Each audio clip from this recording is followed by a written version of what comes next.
Good afternoon, everybody. Welcome back to the Dev Mentor Dave YouTube channel and our weekday roundup. I'm trying to get that to roll off the tongue. I don't know what's going to happen if we do change the name to something else. I'll have to re-practice it, I guess. But weekday roundup works at the moment. But if you have ideas for another name for the series, let me know. Weekday roundup is my first thought. I know we had like a weekday recap was offered up yesterday, and I think there was one more that somebody mentioned too. I don't remember what it was. I didn't write it down. I'll have to go back and look through the chat maybe and see. Excuse me. But weekday roundup is where we're at for the moment. And then if we change it, I'll change the graphic and all that fun stuff and practice saying something else. But for those of you who might be watching this later or might be jumping in here for the first time, weekday roundup is basically just a short, 30 minutes or less live stream just to talk about something that you ran into in your workday or that I ran into in my workday, or maybe something that I found on LinkedIn, or just something that popped into my head. Nothing real particular necessarily. We're still doing our Saturday live streams, and that will be more specific towards a specific topic or learning process. So for this upcoming one, we're going to be dealing with WordPress backend API, as well as dealing with front end. I think we'll do a React front end with Next.js. So we might be doing all kinds of stuff on the Saturday live stream. So that one is going to stay with our regular 2-hour programming for the Saturday live streams. But this is just an opportunity for us to connect throughout the week. Every day at the end of the day. Most days, there will probably be some days where I will take off either because I'm on vacation or, work gets in the way or something like that. But I'll keep everybody notified either on the Discord server or on YouTube, or both. And just FYI, I am looking into some new things with YouTube. YouTube has some new thing they call communities. I haven't looked at it yet. If that seems to be something that's viable, I will jump over there instead of using Discord. But no changes yet, so don't worry about that. I'll do some research on it, and then I'll let you guys know if we're gonna jump to the server. So, as always, if you're watching live, jump in the chat, say hello. Feel free to ask any questions. Again, this is gonna be pretty short. Might be even shorter today, just because I've been under the weather a bit today. Hopefully I won't sneeze, but I probably will sneeze sometime in the next 25 minutes or so that we're still on here. But feel free to jump in the chat, say hello. Welcome, Dan. Dan's watching live. I forget where you're at, Dan. I know you're doing work for somebody in Australia, but I forget where you're actually at. So anyway, if anybody has any thoughts or questions, Florida. Okay, Florida. Yeah, we actually have several devs down in Florida for the company that I work for. So several of them are on a couple of projects that I manage. So I have to deal with those early time zones for me. Nothing quite like you having to deal with the the time zones down in Australia, though. So anyway, couple things that I ran into today. I've got one article that I thought was at least an interesting topic, maybe to discuss briefly, maybe get some of your guys' feedback on, and then another from a conversation that I had with one of my devs today. So I do bi-weekly one-on-ones with the developers that report to me, and my one-on-ones are very much broad. They're not necessarily like reviews or necessarily trying to give them feedback. It's more for them in case they have any feedback or have any questions or issues that they're running into, so that I can help them or unblock them or just get to know them a little bit better and things like that. But we were joking about the fact that I'll say stuff on the live stream, and He's like, sometimes I wonder if you're talking about me. And I was like, no, I try not to talk about necessarily anybody that I currently work with, just because I don't want to offend anybody if I do happen to use them in any sort of like negative way. So, but it was kind of funny. We had a joke, but so just because of that, I actually am going to use him as an example. And then I'll make sure I link to him, send him a link to this video here, because I don't. He's probably not watching live, so but that'll be fun. But anyway, one of the things that we were talking about today was comparing yourselves as a developer with other developers, and I think this is where we run into that concept of imposter syndrome. And really, imposter syndrome to me is just saying, I don't belong here, but it's because I am not as good as somebody else.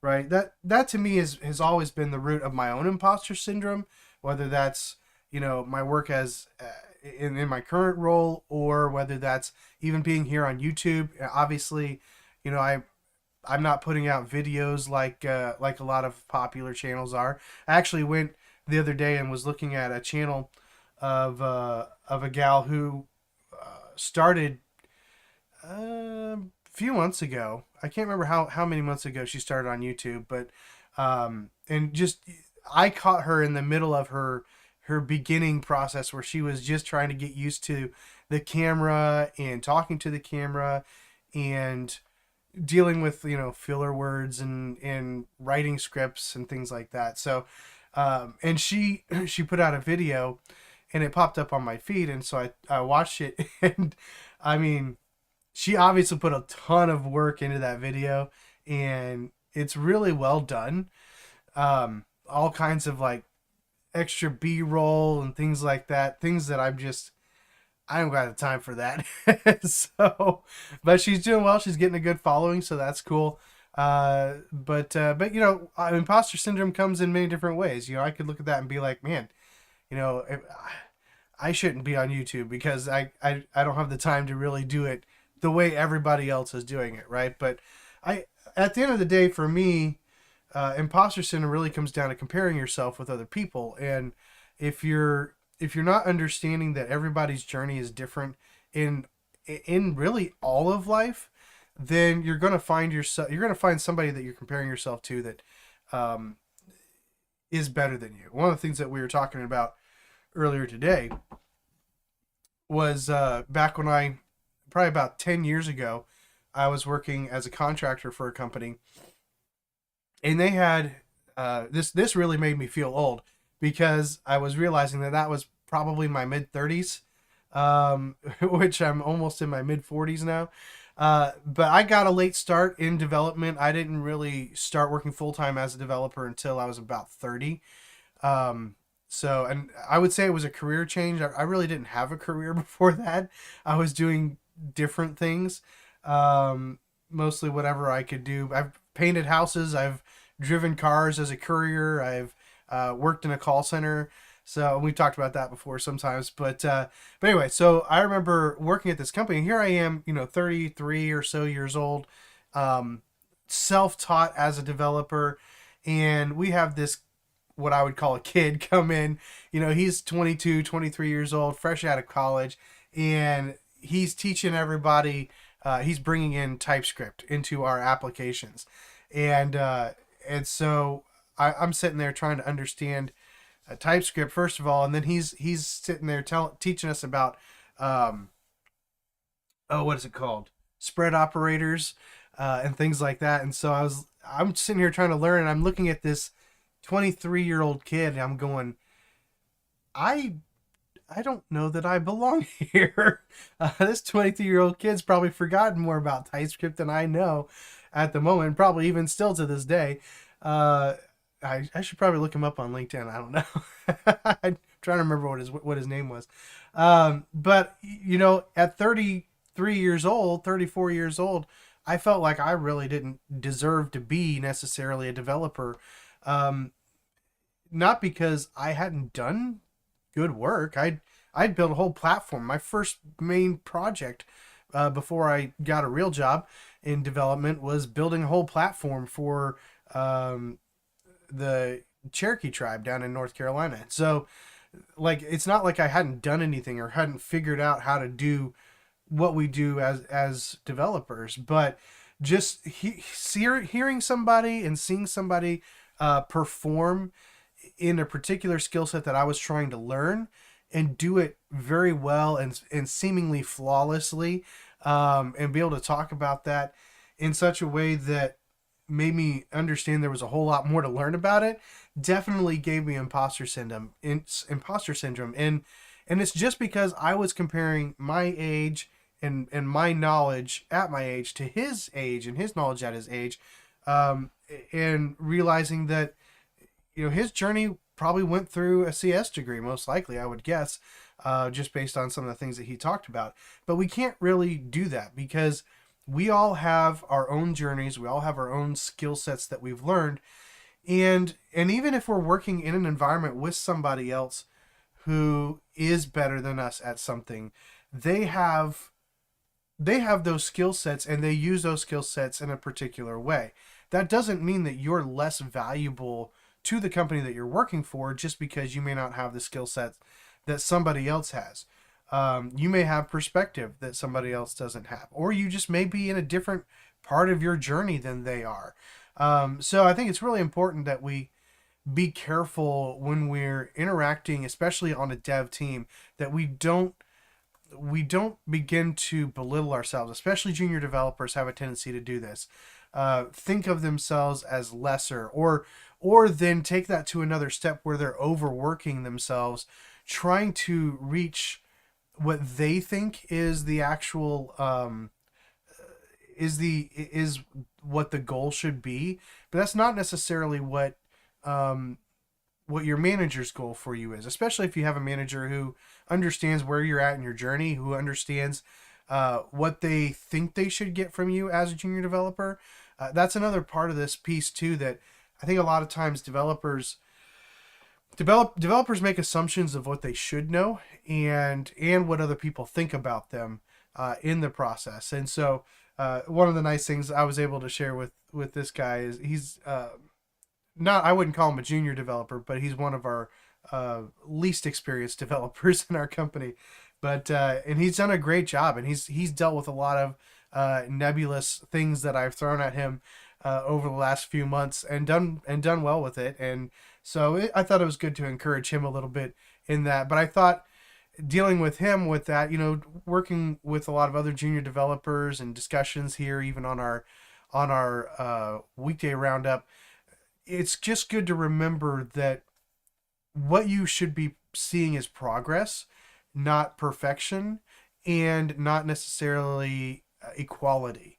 The goal is not for you to be as good as somebody else. The goal is for you to be as good as you can be, and to know your tools and know how to use them, and know what your capabilities are. And some of the things that we were able to talk through in the one-on-one, is what are you finding out about yourself, and what can I then learn from that, from as a manager, to be able to help you perform better and make it easier for you to perform better in the days ahead. So all those types of conversations are really important, even if it's just yourself.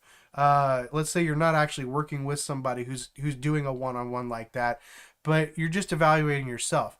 Always look back for progress. See the things that you're doing well. Look for trends and see what aspects of your journey help you move forward faster. And maybe that's using a certain type of tutorial or a certain YouTube channel or something like that that gives you tutorials that you think you probably pick up a little bit better in learning it. Or maybe it's a certain way of interacting with AI and finding that you pick things up better through that process. So whatever you're doing, always be evaluating what you're doing to see what is helping me learn and grow faster and better, and take the steps that I want to take, and what is not. Because again, we don't want to keep just spinning our wheels doing the same things over and over and over again, just because it works that way for somebody else, and it may not. That doesn't mean it's going to work for us. So we need to find the things that are going to help us be effective and help us grow in our journey. And everyone's different. So just a little encouragement for you junior developers in that process. Don't just assume that because you're following a plan that it is the best plan. Be constantly evaluating how well you're doing, how well you're growing. Maybe one process works great for a while, but you need to change things up because you've gotten used to it, and it's not really as effective as it could be anymore. So, just some thoughts there. Hopefully, that's helpful and encouraging.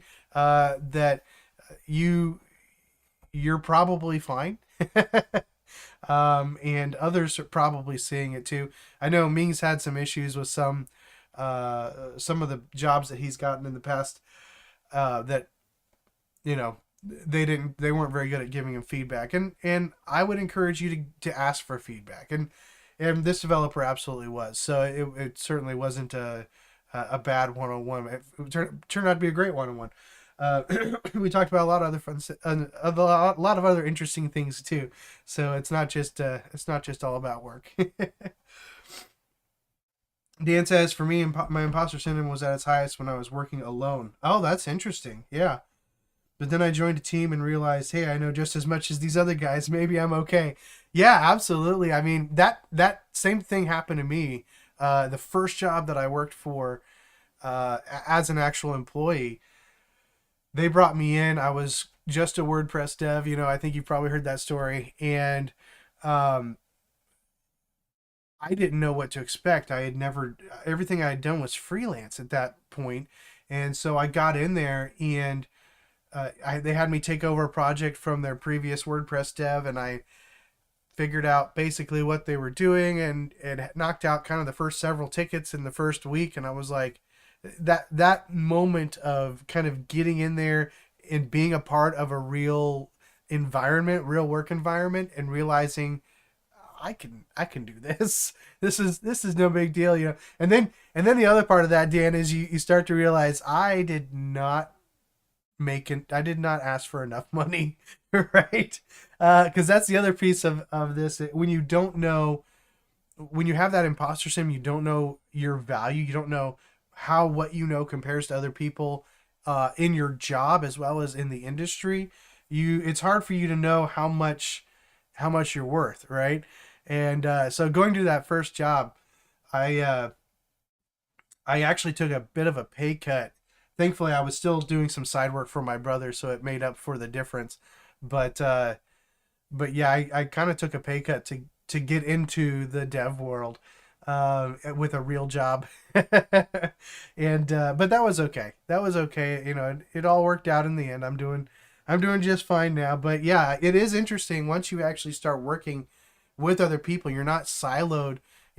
For me, just listening to my brother complain about the stuff that wasn't done or wasn't working, but you're not siloed in that anymore. It's easier to see where you stand, and I think there's nothing wrong with looking at that. Again, I don't think it's wrong to see to get an idea of where you're at compared to other people, but that is not necessarily the measuring stick, right? So I definitely don't, like, as a manager, I'm not comparing any of my devs with any of my other devs. I'm trying to figure out how to help each dev individually work the best for themselves, but ultimately for the company, right? So my goal is to find the best help for them, whether it's in management style, whether it's in tools, whatever it is, to help them grow in their journey as a developer, and to be able to help the company so that we have the ability to do other things and different things, and kind of expand our capabilities as a company as well. So yeah, exactly. Dan says comparison actually helped me there. Yeah, exactly. But definitely identify with what you're saying when I went to my first conference and saw that crazy things other people were doing. Yeah, I'm going to be at Laracon at the end of July, and that's always interesting. Seeing the people get up at the Laracon conference and uh, do their presentations. one of them, if you're watching Taylor Otwell, who's the creator of Laravel, it's one thing for him to do presentations because like he's got a whole team of people who's actually writing most of that. Although I think he does still do some writing, but he's got a whole team of people working on Laravel to make it better, and so him doing a demo doesn't quite hit the same. But then when you see some of those other people up there doing all kinds of different stuff, um, it's even stuff that isn't necessarily even something that I'm interested in, right? So there's a guy really that was kind of the force for me going ahead and starting my YouTube channel a couple years ago. Um, Aaron Francis, and he's heavy in the Laravel stuff. He'll be emceeing again Laracon again this year, I believe. But he did a talk a couple years ago when I was there, and he was talking about just start doing something that people can see and be helpful, right? And so that's what I did, and so here we are. That's why it's all his fault that we're here on a Tuesday afternoon doing a live stream.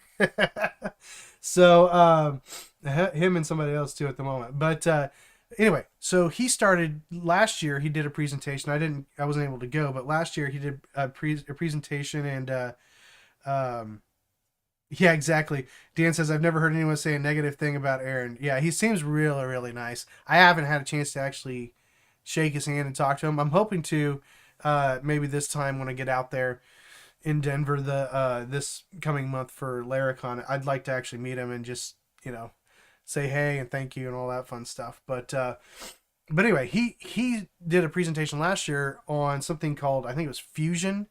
Basically putting, what was it doing? It's putting PHP.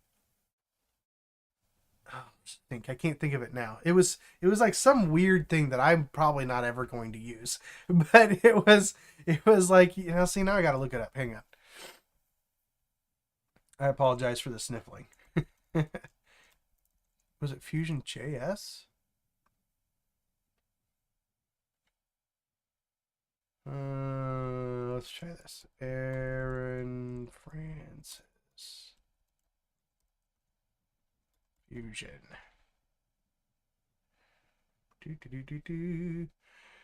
Right, PHP inside Vue and React. Yeah. Okay, so it was PHP in the front end. Um, yeah, inertia. um, I don't know how I feel about that actually as a developer, to be honest with you. Um, like I even what is what's their front end? Is it inertia? I'm trying to think. No. Not inertia. What is their front end?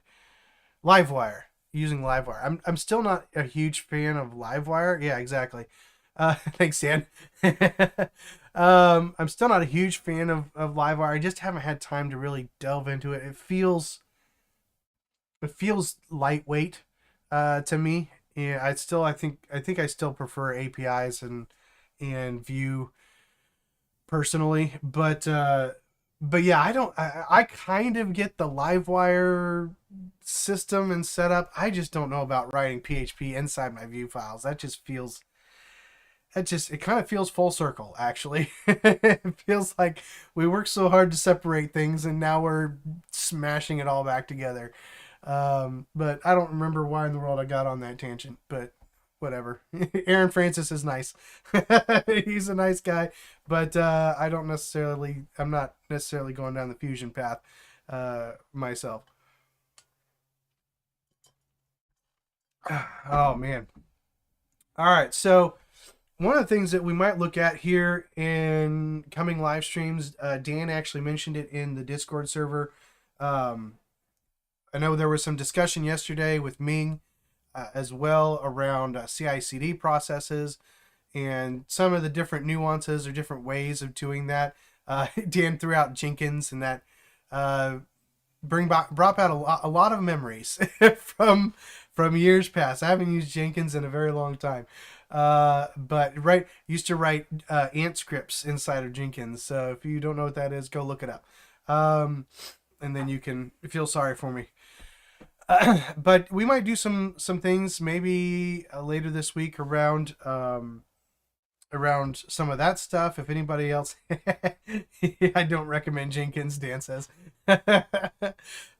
So we might do some of that later on this week if we get a chance, or maybe we'll stick that into our pipeline for our WordPress and React front end project that we need to figure out. That's another thing. So if you're watching this later on, throw a comment on the video. One, that helps the algorithm, which I would appreciate.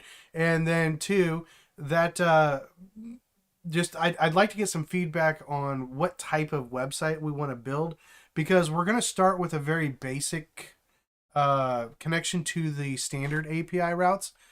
But I'd like to add in some other components such as custom fields and pages and things like that. Show you how you can make an even more simplified backend for somebody with WordPress, and show them so that they can just log in, change some information, even create pages and stuff without all of the hoopla that's currently in there, in a way that makes it so that you can access that information as well from React via the API. So creating our own custom API endpoints, things like that. So I think we're going to dive into some depth on that on multiple Saturdays. It won't just be this upcoming Saturday.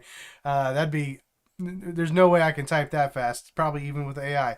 But we're going to tackle that on Saturday, or start that process on Saturday. So I'd like to have an idea of what type of website we want to build. Do we want to build a hotel website, or a plumbing contractor website, or there's all kinds of different ideas. So throw out ideas.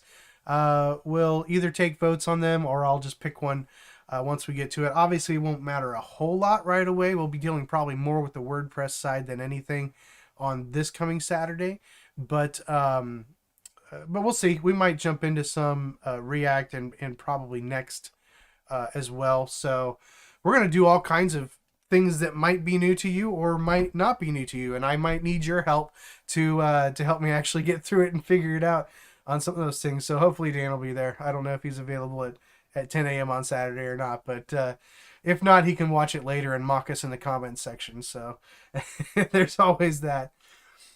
Dan says, I've used Livewire. It's interesting. I think it depends on what you're building. Yeah, that's what I'm thinking. Like it's gotta be, I think, simple from what I've seen.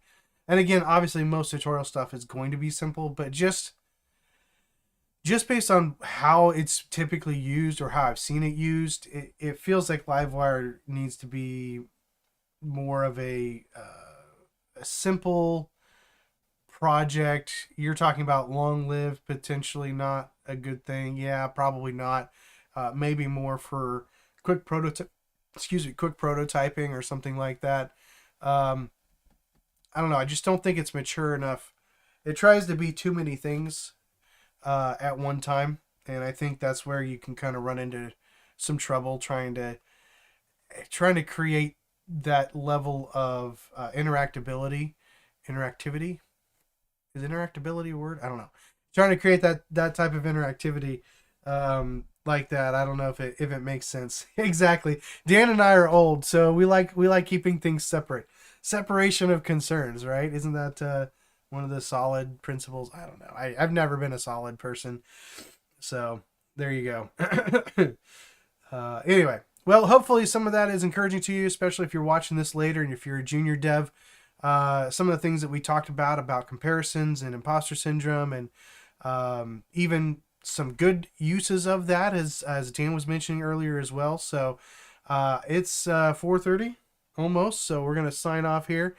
And thanks for watching, whether you're watching live. If you're watching live, catch us here at 4 o'clock Eastern. Wow. I've never been in Eastern in my life. 4 o'clock Central.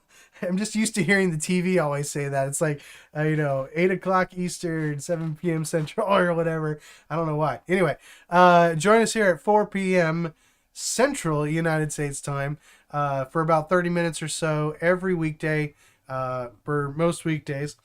So, and we'll have great conversations and depending on what we're talking about, may show the screen, may not show the screen. You might just have to sit there and listen to me ramble and read other people's comments. So I think somebody mentioned yesterday potentially having, it might have been in the Discord server, having an opportunity to interview some people. So I have done live streams for our church where we've used like Zoom, and I was able to do something with that. It's kind of a pain from an audio standpoint, but I will look into that. I know there's some other options out there. I think StreamYard is one of them. So I might look into maybe updating some of that stuff, because I've also thought about potentially pushing this out to like LinkedIn, something else like that too. You're just having some more variety, maybe even Twitter, X, whatever we're calling that these days. I don't know.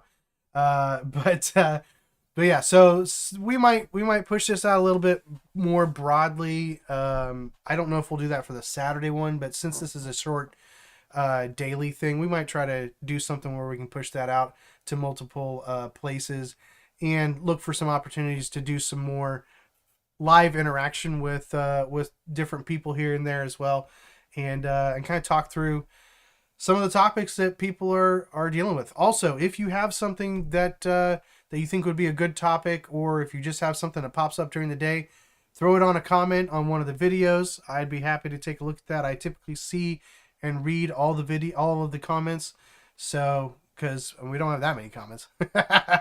So help me out, write some comments, and we'll hopefully grow the channel a little bit more through some of these live streams. Thanks, Dan, for jumping on. Good chat again, as always. It's always fun to interact with people. So if you're watching live, I see someone watching live that they're not in the chat. No, I'm just kidding. Jump in the chat, say hello. Next time we will see you all tomorrow, and yeah, leave a comment if you name change. If you have an idea for a better name than Weekday Roundup, let me know. Otherwise, we're going to be stuck with it because I'm going to keep memorizing it because I'm going to keep saying it. So have a great day. I will see you all tomorrow.